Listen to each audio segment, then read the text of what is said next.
Hi, good evening, and welcome to Varsity, Maine Live for the Kennebec Journal and Morning Sentinel, where I don't work anymore. I'm from the Press Herald, and my name is Travis Lazarzik, and that's the magic of this live stuff. Joining me is a guy who does work at the Kennebec Journal and Morning Sentinel, Mr. Bill Stewart, the sports editor, and from the Sun Journal, Will Cramlick. Our guest tonight is a senior at Monmouth Academy. In the fall, he helped the Monmouth Winthrop football team reach the Class D state championship game, and he currently is a member of the Winthrop Monmouth cheerleading team that will be going for a state title on Saturday. Jake Umberhind, welcome to join us, and you're the first double guest, first guy we've had Yeah. back. So welcome. Mhm. Thank you for Um, having me. when you guys work on your routine, how many times do you think you've done it before you get to like regionals last week or states? Yeah, that we constant like every practice about three full outs of doing the whole routine. But we dedicate practice like doing full outs and doing jumps like for an hour on end. We probably get like 20 full outs by the time for regionals. So it's just like it's muscle memory by then. Are you breaking it up and they're like, all right, let's work on this section and then this section, or Yeah, usually we dedicate a practice to just doing dance and then cheer, and that'll be 2 hours worth, which you may think is crazy because it's only like 30 seconds combined. But you've got to be precise. yeah, you got to snap the motions, know the counts, make sure everyone's in synchronized, everyone knows the counts, and yeah, we really pound pound the counts in and get the motions strong. So, Jake, you obviously are a standout football player, and we hear a lot from players and coaches about how it takes a certain type of mentality, to play football. Is that also true about competitive cheering? Yeah, it is. It's different mentality, but the same type of determination to want to fight to be first. That's a really good question. Um, I feel like it may be hard to see like no progress during practice, but you just got to keep on fighting to make sure that you get your point, like get your jumps perfect, get the stunt hit strong. I feel like it's a different mentality to like repeat the same process until it's perfect. I think it's a very strong mentality that you have to have. Uh, you know, Last week at the Class D regionals, what was it like having a crowd there to cheer you on and cheer in front of, and just that atmosphere again after not having it last year? That is the most important thing I feel like for cheerleaders around the state, around the country. It is a whole different world when you have even just like 10, 10 parents just watching you or 10 teachers in while you're doing practice. You just get all giddy, you get nervous, but you have like the pressure um, of hitting it and like making everyone proud. And I feel like having the crowd there for regionals really helped us and really like made the adrenaline start pumping, and we made sure to hit the stunts perfect. But we were really missing that last year because it didn't feel like we hit our state uh, state routine. We just like said, okay, let's go, 3, 2, 1, and when we just clicked the button, recorded it, and then we all just sat there and like realized that we just did our state meet.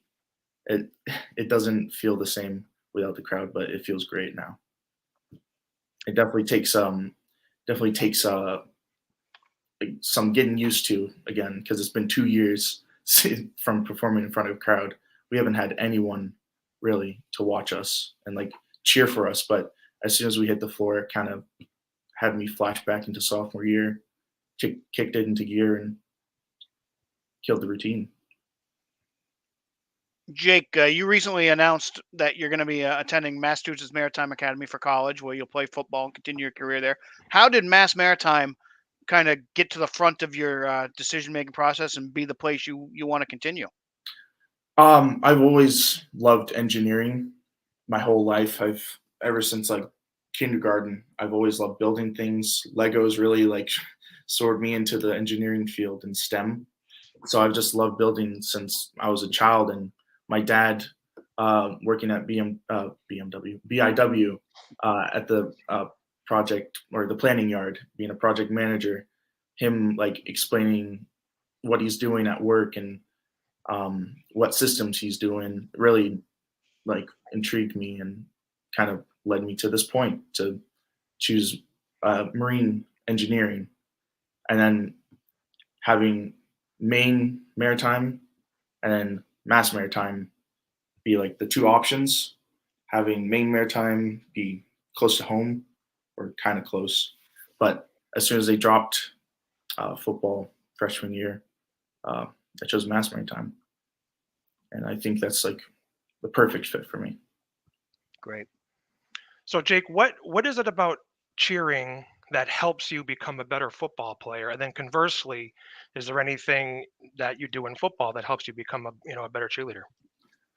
I think cheering helps me become a better football player by really focusing on like the back and like the triceps and the forceps or the forearms, just in a muscular way. But then also making sure I'm still limber, because as a lineman, being flexible is like can make or break a lineman.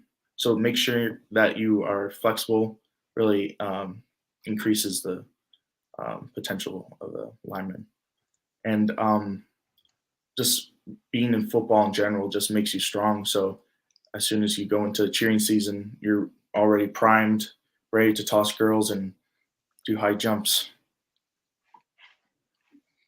When do you feel like maybe you'll miss cheering, and when do you think your mindset will start turning back to football for college next year? I definitely think after our state meet or our state routine, it's probably going to be a few weeks where I'm like kind of missing my cheer days because it's really fun. It's a nice group, nice tight knit group that we all have fun during practice. We laugh and we make sure to hit the routines when we need to, but we always like to have fun.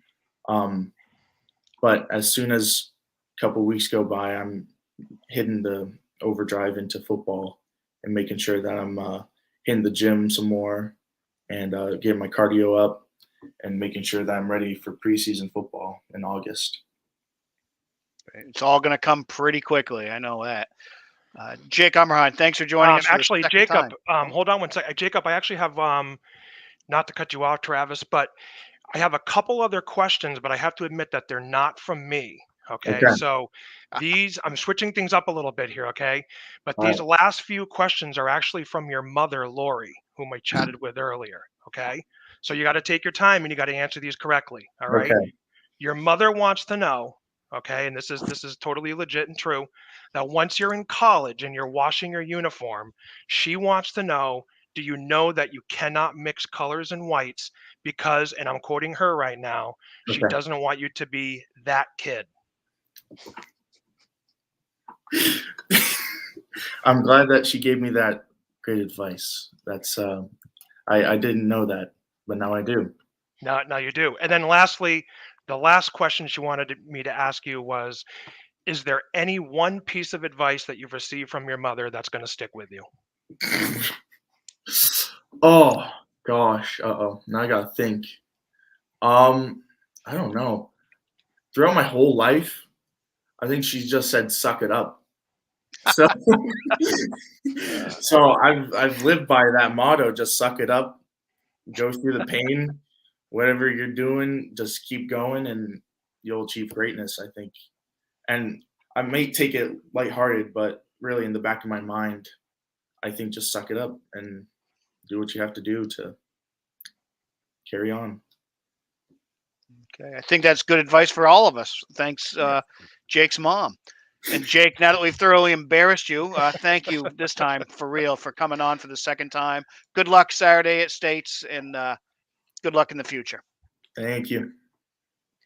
Okay, we'll now move on to Athletes of the Week.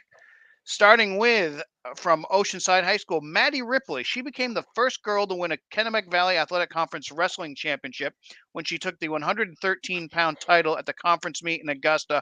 Bill, that's a pretty big feat in a tough conference for high school wrestling.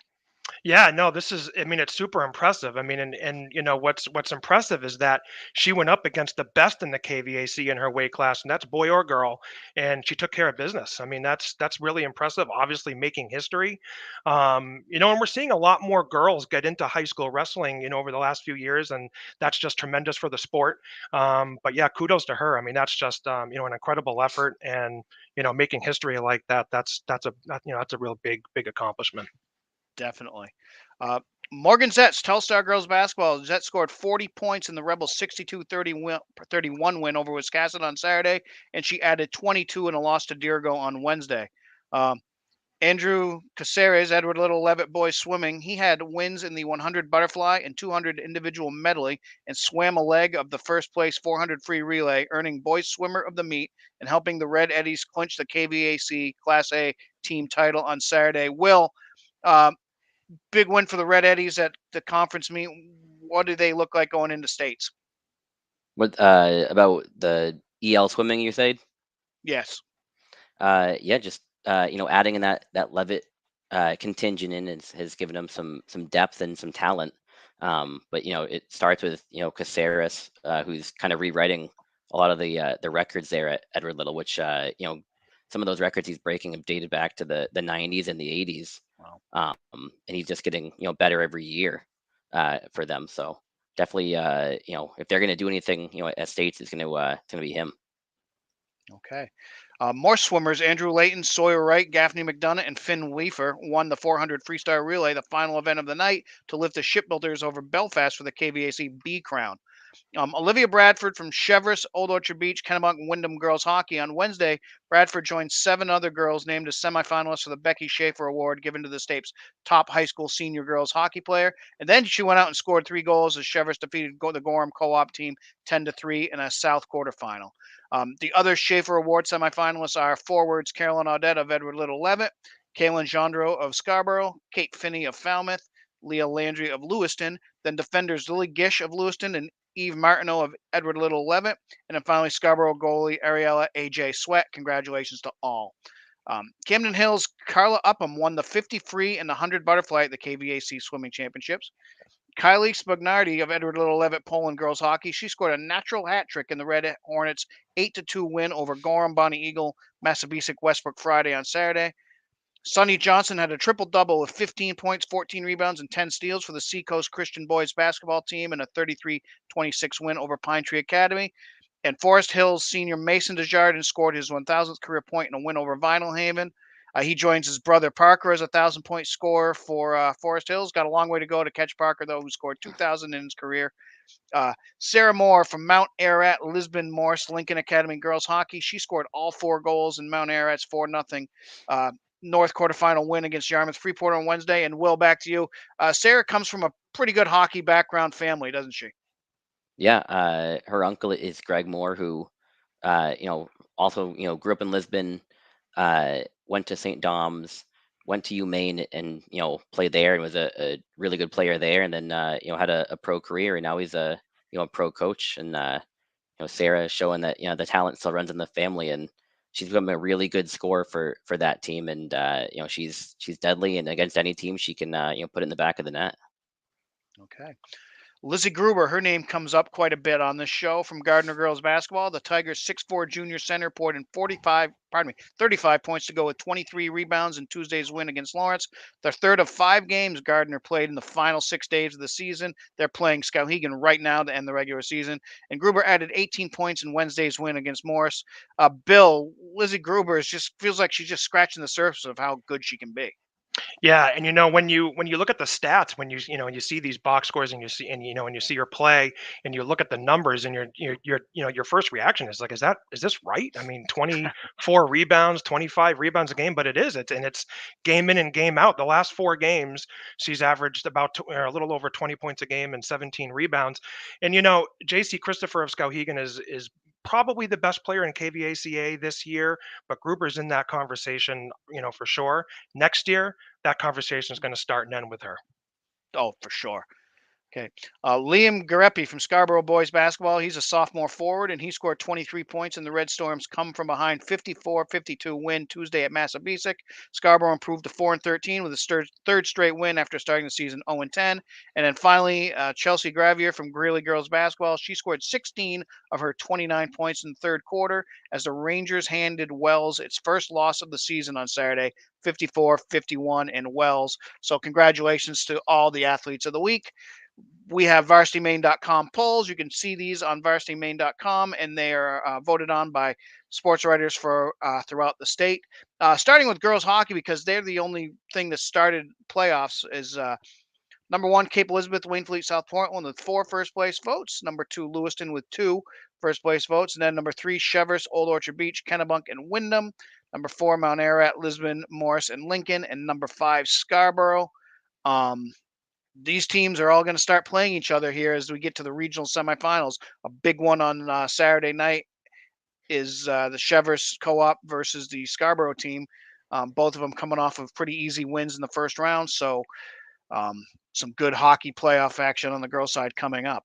On the boys' side, Edward Little with all the first place votes, all 6. Number 2 is Bangor. Number 3 is Messalonskee.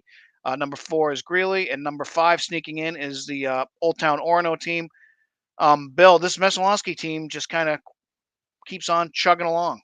Yeah, it just keeps doing what it's doing. We're really going to be curious to see what it does here once you get into the playoffs, and and see what I mean, I think the general feeling is that they are the team to beat in B North. There's a lot of a few tough teams at the top of that conference, but we'll see. We'll see what happens in the playoffs here. Okay. Girls basketball poll. I have a feeling that this is going to change next week. Number 1 was Oxford Hills with 7 first place votes, and then they went out and got upset by Bangor hours after the poll was released. So number 2, Skowhegan with the other first place vote, and then followed by Cheverus, Brunswick, and Gardner. Just Oxford Hills' loss just kind of shows how deep Double A seems to be this year. What was that again? I said Oxford Hills' loss to Bangor just kind of just proves how Double A is just very deep. Yeah, absolutely. There's some games where Oxford Hills is just dominating, and then Bangor's their kryptonite. Adam Robinson from the Sun Journal said, and it's just I think they're still trying to figure out what they need to do in some of those big games. Those 2 games with Cheverus they had were tough, but yeah, Double A North and even Double A South at times is so deep, and on the boys' side it's the same way. It's really Right. fun to watch those teams really duke it out like that. Yeah.